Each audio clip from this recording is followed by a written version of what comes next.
Kamusta Sagittarius? Welcome to Like a Tarot. Alamin muna natin ang situation mo gamit itong mystical cards.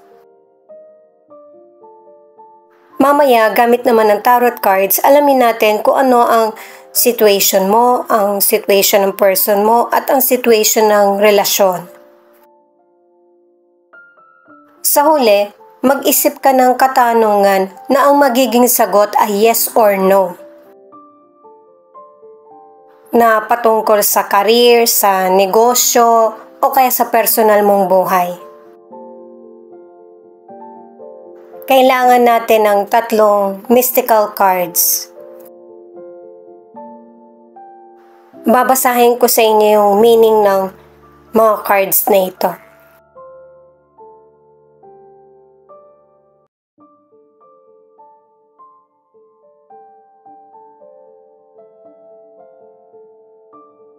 Minsan may isip mo yung buhay mo, parang sobrang hirap o kaya madaya yung buhay. Pero maiintindihan mo din yung purpose ng pain or paghihirap sa buhay. At saka minsan yung pinagdarasal mo, may isip mo na buti na lang pala hindi nagkatotoo kasi meron pang mas higit na plano si God sa iyo.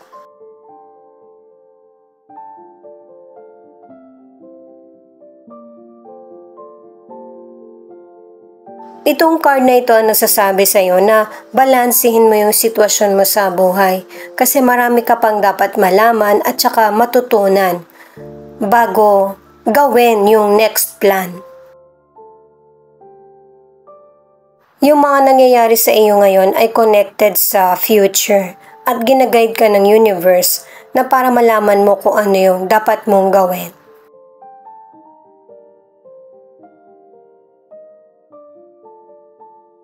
Kasi itong next card ang nagsasabi na maraming nangyayaring milagro sa buhay mo na walang hangganan.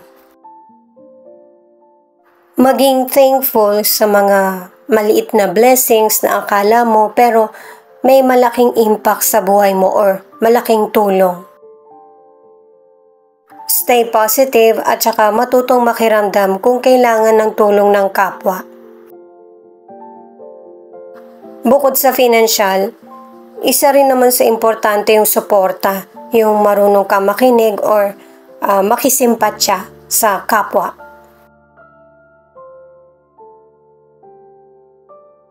Para sa mga bagong viewers, ang reading na ito ay timeless reading, general reading at guide po lamang kaya hindi po magre-resonate sa lahat. Kunin mo lang yung akma sa sitwasyon mo at kung kailan mo ito napanood, yun ang start ng 1 week reading para sa iyo. Ikaw na bahala magpalit kung si person mo ito o ikaw. Alamin na natin kung ano ang situation mo.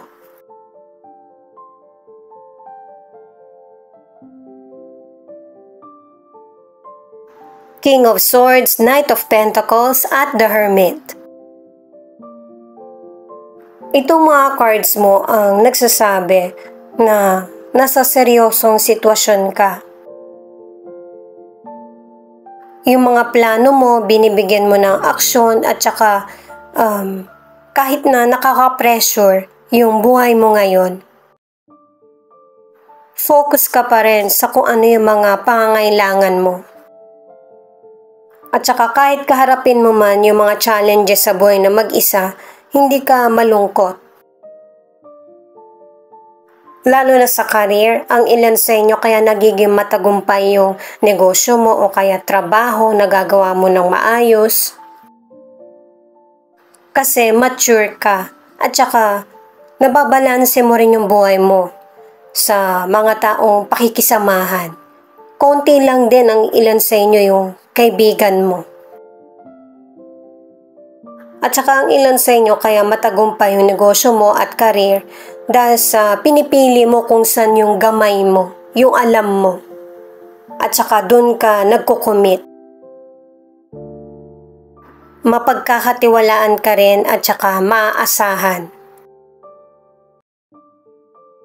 Ang ilang single, ang gusto mong makarelasyon yung secure, supportive, at saka loving na person.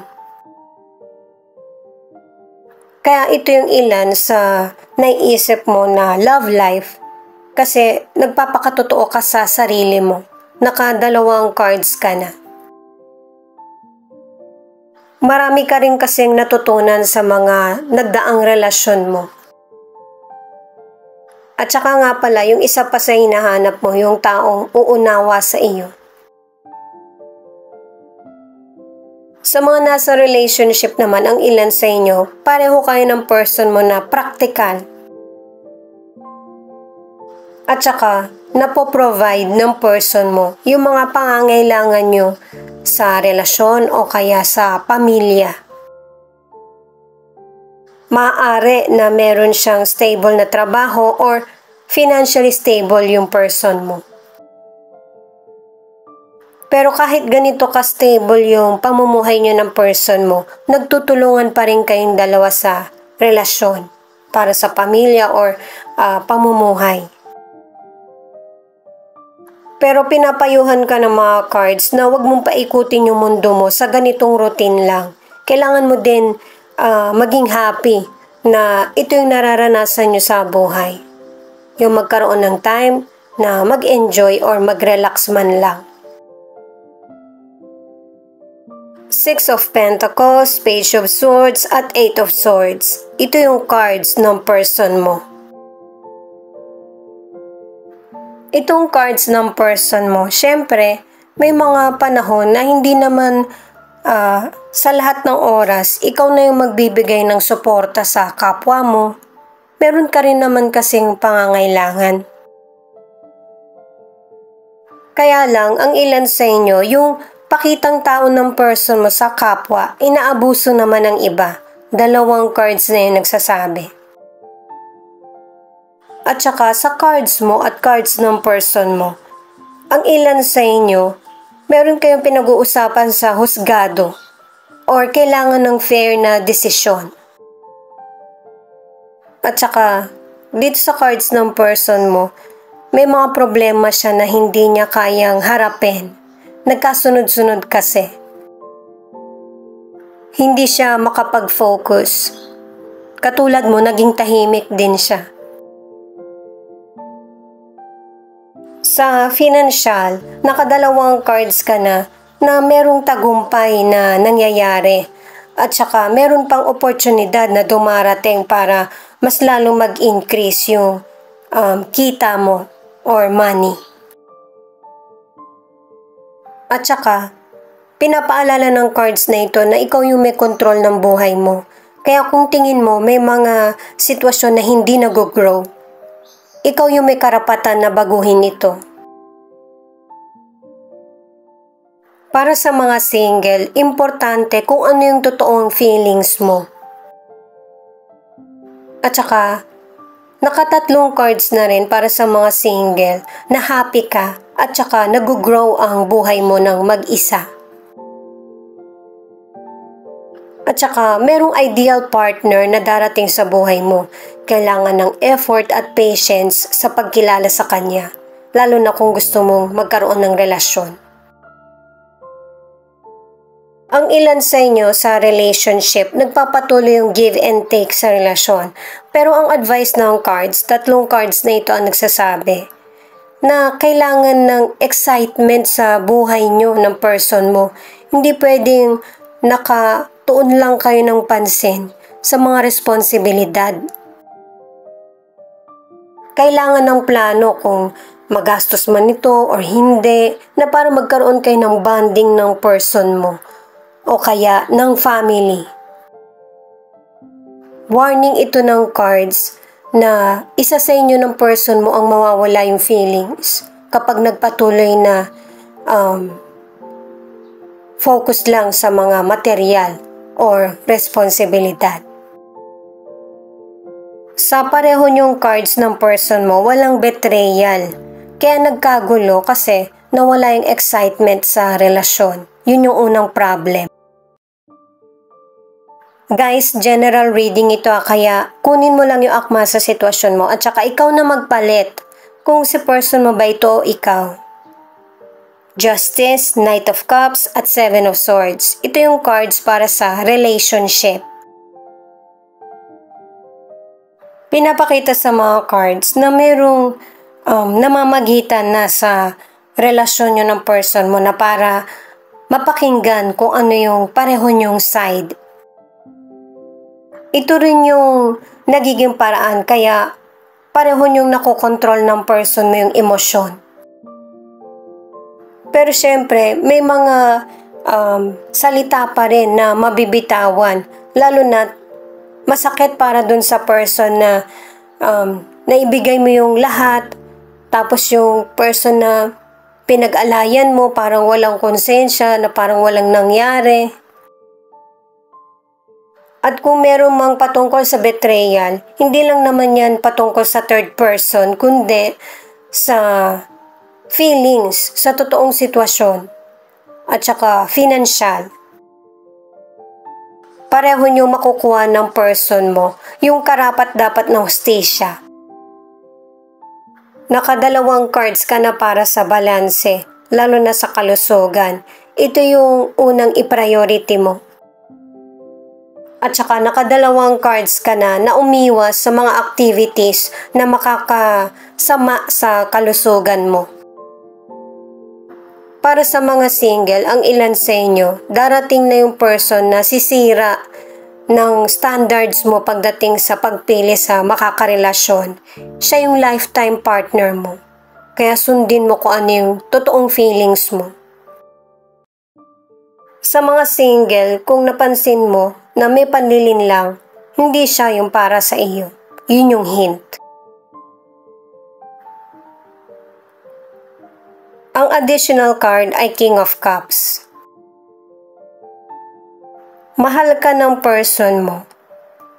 Natapos man ang relasyon nyo or hindi, nagmarka ka sa puso niya.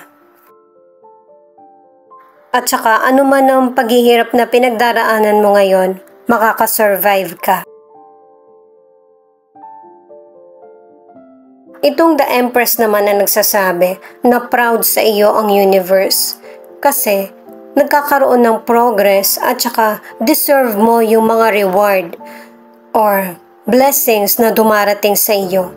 Ipagpatuloy mo yung buhay mo kahit na may mga mahirap na desisyon or journey.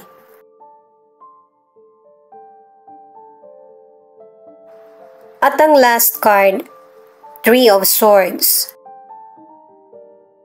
Anumang sitwasyon nito, patungkol man ito sa karir mo, negosyo mo, or love life, may mga sitwasyon ka na nilet go.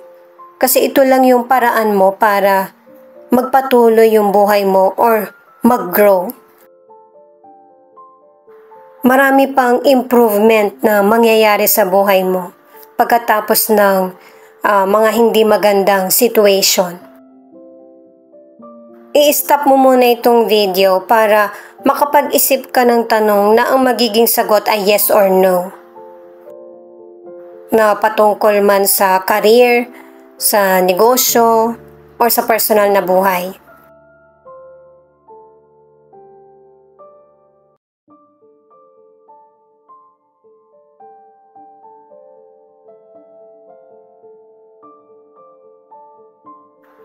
Ang sagot sa katanungan mo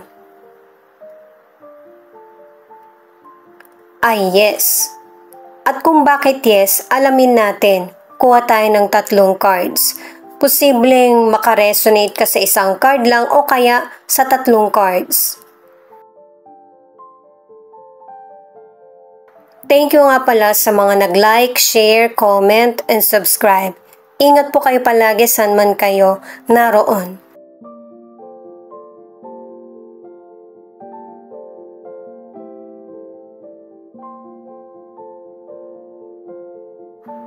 Ayan, kailangan mo munang ng meditation or yung maging kalma yung pakiramdam mo. Lalo na't ang ilan sa inyo nagkakaroon ng kaguluhan yung sitwasyon mo sa buhay. Kailangan ng forgiveness para yung minamanifest mo or tinanong mo ay maging yes na yung kasagutan. Mahirap kasi na meron tayong nararamdaman na negatibo. Ito yung magpapahila lang sa atin pababa or magpapastuck. Unti-unti mo tong i-apply sa sarili, yung forgiveness. Itong peaceful resolution, ina-apply mo naman na kasi nga ang ilan sa inyo meron ng namamagitan para sa pag-settle ng situation. Malapit mo na itong makamit, itong hinihiling mo or minamanifest.